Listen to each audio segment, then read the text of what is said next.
Oui, salut, bonjour à tous. Je suis Serge Branco, ancien lion indomptable, champion olympique.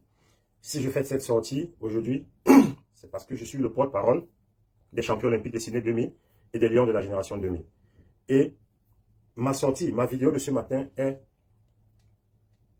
une, sortie qui s'oppose au communiqué de certains lions indomptables que je vais appeler les lions indomptables Yango, qui ont publié, qui ont pondu un communiqué dans lequel ils appellent à voter et à soutenir la candidature du président de la République, son Excellence Paul Biya, aux élections présidentielles du 12 octobre. Je vais déjà dire d'entrée ici qu'aucun lion indomptable ne peut s'opposer ou ne s'oppose au soutien indéfectible que les footballeurs et les anciens lions peuvent avoir à la candidature du président de la République, son Excellence Paul Biya. Mais c'est la manière dont ceux qui ont pondu ce communiqué, dont le président de cette association, Bill Chato, dont on ne sait déjà pas depuis quand existe cette association, on se rend juste compte que c'est d'ici à quelques jours, précipitamment et rapidement, on a créé une association au nom des lions indomptables, avec certains lions indomptables. Donc, j'ai pu avoir le récépissé de la création de cette association. On voit que, voilà le récépissé, voilà le bureau de cette association.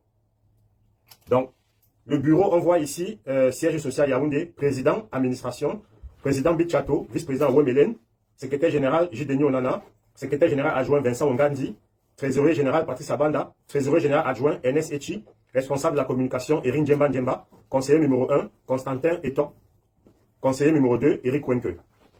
Voilà comment ça a été créé le 25 septembre. Le 25 septembre, donc ça veut dire récemment, là, il y a quelques jours. Est-ce que vous trouvez que c'est sérieux que on se rend d'abord compte que dans la liste du bureau de cette association, la majorité des gens qu'on a cités là, c'est des lions, c'est des anciens lions indomptables, c'est vrai, mais je ne vois pas quelle légitimité ils ont de parler au nom de tous les anciens lions indomptables entiers. Parce que pour nous, les autres anciens lions qui n'avont pas été consultés, la majorité qui m'ont contacté, avec qui on a discuté, s'opposent à cette association, s'opposent à cet appel qui utilise le nom des anciens lions pour des raisons autres que footballistiques. C'est la première fois dans l'histoire du football camerounais, on voit des lions indomptables appelés à soutenir un candidat aux élections présidentielles. Je dis bien c'est la première fois. Il y a des lions qui ont déjà eu à faire des campagnes, il y a des lions qui ont déjà eu à soutenir des candidats, mais officiellement qu'on utilise le label lion indomptable comme ça pour soutenir un candidat, ça n'a jamais été fait. Et ça aurait pu se faire s'il y avait eu consensus, s'il y avait eu concertation, si on avait concerté tout le monde. Et depuis quand au Cameroun, on parle quand même du Cameroun, qui est la plus grande nation du football en Afrique. Depuis quand on peut parler des lions indomptables au Cameroun sans passer par l'homme qui a fait de ces lions indomptables, qui a fait du Cameroun ce que le Cameroun est devenu, sans passer par les hommes, les légendes du football camerounais, dont numéro 1 en tête, on a son excellence Roger Mila. Numéro 2, on a Samuel Eto'o fils, le président de la FECAFOOT. Numéro 3, on a Thomas Nkono. Numéro 4, on a Rigobert Song. Numéro 5, on a Patrick Mbomandem. Magique Patrick. Voilà les 5-6 légendes, les premières légendes du football camerounais quand on parle de lions indomptables. Comment a-t-on pu sauter ces légendes-là pour aller créer une association rapidement? Et je vais revenir sur le lien qu'il y a eu entre le match de la banane plantain contre la Côte d'Ivoire récemment et la création de cette association. Comment vous pouvez concevoir qu'au Cameroun, on parle d'un appel, on parle des lions indomptables qui appellent à soutenir la candidature du président de la République, Paul Biya, son excellence Paul Biya, sans passer par les 5-6 personnes que je viens de citer là, qui sont eux-mêmes des soutiens indéfectibles du président de la République, son excellence Paul Biya. Ça veut simplement dire que c'est une association des lions indomptables Yango, c'est une association des lions indomptables où on retrouve dans cette association la majeure partie de ces personnes qui sont tombées ou qui sont en disgrâce contre le président de la FECAFOOT. Est-ce que c'est une association pour combattre le président de la FECAFOOT? Parce que le président de la FECAFOOT est lui-même soutien du président de la République. Son excellence Roger Mila est lui-même soutien du président de la République. Mais comment vous allez faire créer une association avec Bill Chato comme président, avec un président d'honneur qui signe un communiqué? Et vous avez un président d'honneur qui est son excellence, qui est Sa Majesté Joseph-Antoine Bell, qui est un grand lion indomptable, donc pour qui j'ai beaucoup de respect, mais dont on sait que depuis quelques temps, est en disgrâce, a toujours été en disgrâce avec le président de la FECAFOOT. C'est pas moi qui va vous le dire. Tout le monde le sait, c'est notoirement, publiquement connu. Vous avez un François Omambi qui fait partie d'un staff nommé par le ministère des Sports, un staff qui n'a pas été validé par la FECAFOOT, dont le président de la FECAFOOT s'est opposé. Donc ça veut dire, voilà encore quelqu'un qui est tombé en disgrâce contre le président de la FECAFOOT.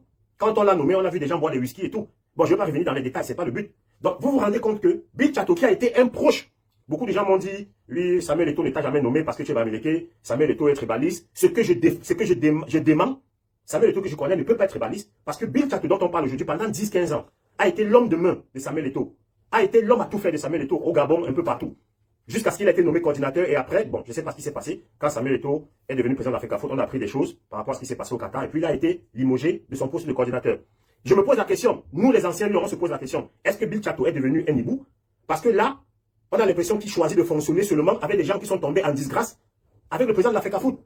Comment Bill Chateau, que j'ai eu au téléphone hier, qui m'a expliqué qu'il n'avait pas le temps de contacter les gens et qu'il a créé son association avec ceux avec qui il a créé, que ceux qui veulent le rejoindre puissent le rejoindre. Ok, c'est son droit. L'association, chacun est libre de créer son association. Mais comment Bill Chateau peut créer une association et lancer un appel avec le label Ancien Lion, alors qu'il est à Yaoundé, son excellence Roger Mila à Yaoundé, le président de l'Africafoot à Yaoundé, Rigobert Song est à Yaoundé, il n'appelle pas Thomas Nkono, il n'appelle pas Patrick Mboma. Je me pose des questions.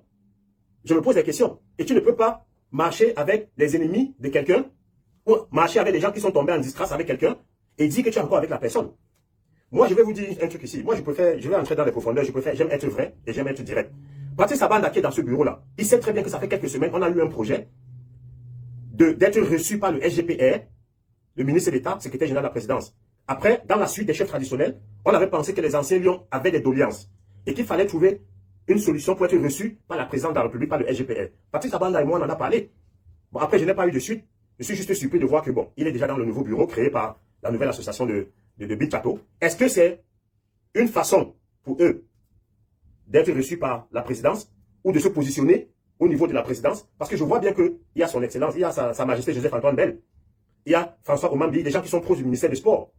Et je veux bien dire, derrière tout ça là, il y a un homme que je vais citer ici qui s'appelle M. Tony Obambikwe, qui est le président de la filiale Banane Plantain, qui est un homme pour qui j'ai beaucoup de respect, qui est un homme, un capitaine d'industrie très performant, très compétent. On a vu ce qu'il a fait avec la filiale Banane Plantain. Il a transformé la filiale Banane Plantain camerounaise, qui est devenue aujourd'hui le numéro 1 mondial. Numéro 1 mondial de la filiale Banane Plantain, devant le Ghana, le Brésil et tout. Donc M. Tony Obambikwe est quelqu'un de très compétent à mon avis, et j'ai de très bons rapports avec lui. Mais j'ai l'impression qu'il est un peu derrière tout ça. Parce que depuis que le président de l'Africafoot a décidé de ne plus participer à ces matchs de légende de Banane Plantain, après le premier match, après la deuxième édition qui s'était déroulée à Limbe, où on avait vu la foule, le stade était plein, parce que le président de l'Africafoot, Samuel Eto'o, était là. Ils ont eu des malentendus, on a vu des communiqués que la filiale Banane Plantain avait publié pour accuser l'Africafoot et les proches de l'Africafoot. Et on a vu un communiqué, le président de l'Africafoot avait pondu pour dire qu'il ne veut plus être associé. Il ne veut plus que son nom soit associé à ce match de légende de la filiale Banane Plantain. Et après, la troisième édition l'année passée avec les Brésiliens, le président de l'Africafoot n'a pas été convié. Les proches du président de l'Africafoot, dont je fais partie, les anciens lions, tous les anciens lions qui sont proches du président de l'Africafoot, ne sont plus conviés à ces matchs de Banane Plantain. Et ils fonctionnent maintenant avec... J'ai été même chargé de communication de M. Tony Obambikwe lors de l'édition de Limbe, où j'ai fait la pub, où j'ai fait des spots pour vanter ce match de légende Banane Plantain. Après qu'il soit tombé en disgrâce avec le président de l'Africafoot, je n'ai plus été invité. Les proches du président de l'Africafoot, les anciens lions qui sont proches du président de l'Africafoot n'ont plus été invités. Maintenant, ils traitent avec Bill Chateau et les anciens lions qui, en majorité, ne sont pas en odeur de sainteté avec le président de l'Africafoot. Et récemment, vous avez vu qu'ils ont joué un match Banane Plantain avec la Côte d'Ivoire. Donc, c'est passé presque inaperçu. Et quelques jours après, ils créent cette association et ils appellent à soutenir la candidature du président de la République. Je me demande bien, est-ce que M. Tony Obambikwe n'est pas derrière tout ça? C'est la question que je me pose. Mais je voudrais encore dire ici et préciser que la majorité des anciens notables ne se reconnaissent pas dans cette association et ne se reconnaissent pas dans cet appel à soutenir la candidature du président de la République du 12 octobre. La majorité des anciens lions sont des gens qui sont redevables vis-à-vis du président de la République, dont le président de la République a toujours été, pour les anciens lions, pour l'équipe nationale, a fait beaucoup pour les footballeurs.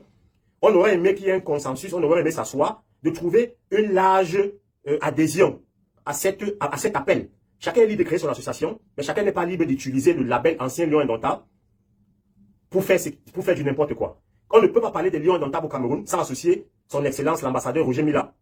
On ne peut pas parler des anciens lions au Cameroun sans associer le président de l'Africafoot, Samuel Eto'o, ni les légendes comme Thomas Nkono, Rigobert Song, Raymond Kalankongo, Patrick Mboma. Ça, c'est impossible. Ça veut dire que c'est une association de positionnement. C'est des gens qui veulent se positionner. Ils sont proches du ministère du Sport. Ils sont proches peut-être de M. Tony Obambikwe, filiale Banane Plantain, qui a des entrées à la présidence. Et c'est eux seuls qui savent ce qu'ils veulent faire avec cette association, avec le nom des anciens lions. Il faudrait que ça soit clair. Merci, bonne journée à tous.